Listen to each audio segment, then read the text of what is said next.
Good morning student, class 12th maths.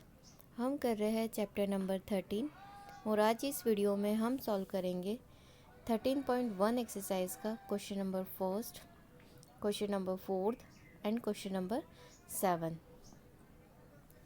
Question number first आपके पास given है, given that E and F are events such that P of E equals to 0.6, P of F equals to 0.3 and P of E intersection F equals to 0.2. Find P of E by F and P of F by E, right? ये find करना है। तो देखिए, सबसे पहले जब भी हमें फाइंड करना है, हमारे साथ सब में जो जो गिवन है हम सबसे पहले वो नोट डाउन करेंगे। गिवन है P of E equals to 0.6, P of F equals to 0.3, P of E intersection F equals to 0.2. We know that by the definition of conditional probability, right? हमें क्या find करना है, ये इसके लिए हमारे पास डेफिनेशन होनी चाहिए। देखिए, ये फॉर्मूला है P of A by B का, जिस पे डिपेंड हो रहा है, मतलब A by B किस पे डिवाइड हो रहा है, B पे, तो यहाँ पे P ऑफ B आएगा और यहाँ पे इन दोनों का इंटरसेक्शन, राइट? तो P of A intersection B upon में P ऑफ B। यदि ये B बाय A होता तो यहाँ पे P बाय A आ जाता है, राइट? क्लियर? तो ये आपके पास क्या है, फॉर्मूला है, राइट? अब इसी फॉर्मूले को यूज़ करते हुए हम E और F में फॉर्मूला कन्वर्ट करेंगे।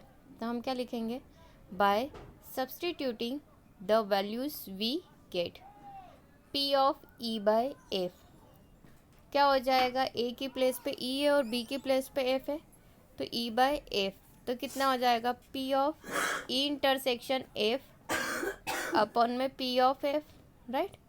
P of E intersection F की वैल्यू कितनी है, 0.2, ये रही 0.2, और P ऑफ F की वैल्यू कितनी है, 0.3, ये रही। अब 0.2 और 0.3, 0.2 और 0.3 डेसिमल रिप्लेस करा 10, डेसिमल रिप्लेस करा 10, 10 से 10 कैंसिल, इट मीन्स वैल्यू कितनी आ गई, 2/3। क्लियर? 2/3 वैल्यू आ गई। एक वैल्यू फाइंड हो गई P of E by F. अब हम फाइंड करेंगे P of F by E, P of F by E, it means यहाँ फॉर्मूला हो जाएगा P of E intersection F upon में P ऑफ E, मतलब जो डिवाइड में है वही टर्म डिवाइड में आएगी। क्लियर? तो देखो, P of E intersection F की वैल्यू है 0.2, P ऑफ E की वैल्यू है 0.6, मतलब ये है 0.2, ये है 0.6। डेसिमल रिप्लेस करा 10, डेसिमल रिप्लेस करा 10, 10 से 10 कैंसिल, 2 1 जा 2, 2 3 जा 6, इट मीन्स इसका आंसर कितना आया, 1/3। मतलब फाइनली इस समय हमें दो चीज़ें फाइंड करनी थी, P of E by F और P of F by E. तो P of E by F की वैल्यू है 2/3, P of F by E की वैल्यू है 1/3, और ये दोनों क्या हो गया हमारे लिए answer. Now the next question, question number 4। Question number 4 आपके पास गिवन है, evaluate P of A union B। हमें क्या फाइंड करना है, P of A union B if 2 into में P of A equals to P of B equals to 5/13, ये given है, and P of A by B equals to 2/5। अब थोड़ी different condition given है, राइट?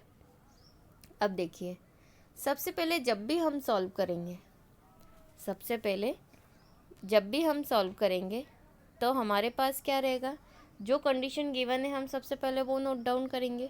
तो देखिए, 2 इंटू में P of A equals to P of B क्या given है, 5/13 equals, and P of A by B equals to 2/5, ये given है। अब देखिए, यहाँ क्लियर दिख रहा है कि P ऑफ B कितना है, 5/13। तो देखिए, यहाँ मैंने लिखा P ऑफ B कितना लिखा, 5/13, राइट? अब 2 of P of A equals to कितना है 5/13, तो 2 इसके डिवाइड में जाएगा तो क्या हो जाएगा 13/2, तो कितना हो जाएगा देखिए गया, तो ये हो गया 5/26, मतलब पी ऑफ ए की वैल्यू है 5/13, पी ऑफ ए की वैल्यू है हमारे पास कितनी 5/26 और P of A by B की वैल्यू है 2/5। We know that the definition of conditional probability, definition क्या हो जाएगी P of A by B की, P of A intersection B upon में पी ऑफ बी, राइट। अब देखिए ये डेफिनेशन होती, पी ऑफ बी इसके साथ गया तो काई में जाएगा मल्टीप्लाई में, तो किसके इक्वल इक्वेशन हो जाएगी P of A intersection B equals to P of A by B into में पी ऑफ बी, राइट। अब देखिए P of A intersection B मैंने एज इट इज़ लिखा है, P of A intersection B मैंने as it is लिखा है, P of A by B की वैल्यू कितनी है 2/5 वो रखा, इनटू में पी ऑफ बी की वैल्यू कितनी है 5/13 वो रखा। अब यहाँ पे क्या हो रहा है कैलकुलेशन करना है, 5 से 5 कैंसिल, कितना बचा आपके पास 2/13, it means the value of P of A intersection B is 2/13, clear. अब हमें क्या फाइंड करना है now, P of A star दे दिया यहाँ पे, आप यूनियन कर लो, P of A union B का फॉर्मूला क्या होता है P of A plus P of B minus P of A intersection B. तो देखिए P of A union B मैंने एज इट इज़ लिखा, पी ऑफ ए की प्लेस पे रखा 5/26 प्लस पी ऑफ बी के प्लेस पे रखा 5/13, P of A intersection B के प्लेस पे रखा -2/13, राइट। मैंने एलसीएम लिया कितना आया 26, इन तीनों का एलसीएम लिया कितना आया 26, ये 5 एज इट इज़, ये हो जाएगा 5 2 जा 10 और ये 2 2 जा 4, क्लियर। ये हो गया एलसीएम, 5 और 10 कितना हो गया 15, ये -4 एज इट इज़ अपॉन में 26, 15 में से 4 को माइनस करा कितना आया 11 और डिवाइड में पहले से ही था क्या था 26, it means P of A union B हमारे पास आंसर कितना आ गया 11/26 और हमें यही फाइंड करना था P of A union B. Now the next question, question number 7, 2 coins are toss 1, 2 coin को हम एक साथ क्या कर रहे हैं टॉस कर रहे हैं। तो देखो सबसे पहले आपको पता होना चाहिए कि कॉइन को टॉस करते हैं तो हमारे पास नंबर ऑफ केसेस कितने होते हैं 2, या तो हेड या फिर टेल। अब 2 कॉइन को अगर आप एक साथ टॉस करोगे तो आपके पास सैम्पल स्पेस क्या आएगा, या तो दोनों हेड हो या दोनों टेल हो। पहला हेड आ गया तो हो सकता है दूसरा टेल आ जाए, या फिर पहला टेल आ जाए तो दूसरा हेड। इन 4 केस के अलावा और कोई 5वां केस 2 कॉइन के लिए नहीं होता है। Now clear, it means the number of total cases is 4, दोनों हेड दोनों tail, head tail tail head, clear. अब यहाँ पे कॉइन की बात हो रही थी। Now the first case, E case देख के रखा है tail appear on 1 coin, tail एक की प्लेस पे आना चाहिए, और एफ के लिए केस देख के रखा है 1 कॉइन शो हेड, एक कॉइन क्या होना चाहिए हेड शो करना चाहिए। इसके लिए प्रोबेबिलिटी फाइंड करनी है। सेकंड केस में ई के लिए क्या दिया नो टेल अपीयर, मतलब एक भी टेल नहीं होना चाहिए, और एफ केस क्या देख के रखा नो हेड अपीयर्स, राइट। चलिए सैम्पल स्पेस से आपको क्लियर हो गया कि ये 4 केसेस होते हैं, number of 4 cases. Now the first case में क्या देख के रखा है ई टेल अपीयर ऑन 1 कॉइन, और एफ के लिए देख के रखा है 1 कॉइन शो हेड। तो ई के लिए क्या बोला है, एक ही पे क्या होना चाहिए टेल एक ही पे होना चाहिए 1 2, इसमें तो दोनों पे, ये केस लेंगे क्या नहीं, मतलब यही 2 केस है जिसमें एक एक टेल है। तो देखो ई इक्वल्स टू क्या हो गया हेड टेल और टेल हेड। एफ के लिए क्या हो रहा है 1 कॉइन को शो करना चाहिए हेड भी केवल एक ही होना चाहिए, तो हेड टेल टेल हेड। इन दोनों में इंटरसेक्शन अगर मैं निकालूं तो कितना आएगा, यही दोनों आएंगे, तो इंटरसेक्शन भी यही दोनों कॉमन है। तो देखिए इसके लिए प्रोबेबिलिटी देखो नंबर ऑफ टोटल केसेस मतलब एन ऑफ एस आपके पास कितना है 4, तो ई के लिए क्या हो जाएगा फॉर्मूला 2, टोटल 2 केस है 2/4 it means 1/2। P of F के लिए भी टोटल केस कितने हैं 2 और टोटल कितना है 4, ये भी 1/2। ई इंटरसेक्शन एफ के लिए भी टोटल केस कितने हैं 2 और ये भी कितने हैं 4, मतलब ये भी 1/2। इट मीन्स तीनों की वैल्यू कितनी आई 1/2।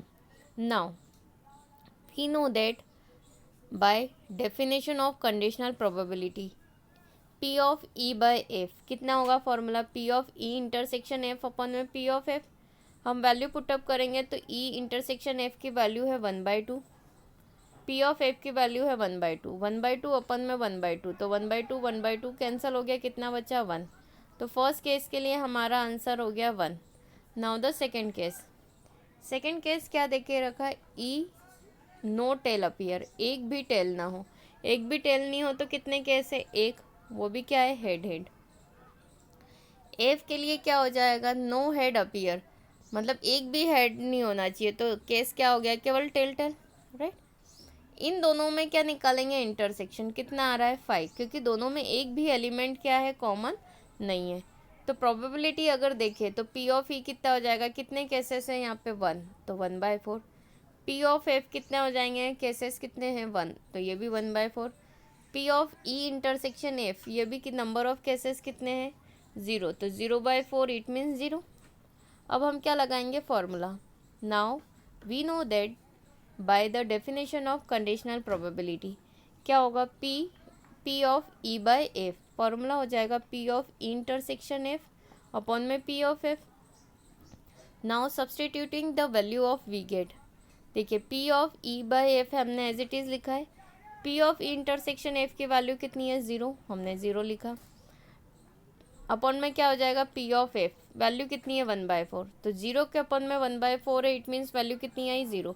तो यहाँ पे P of E by F की वैल्यू कितनी है 0, और ये क्या हो गया हमारे लिए सेकेंड केस का आंसर। Thank you.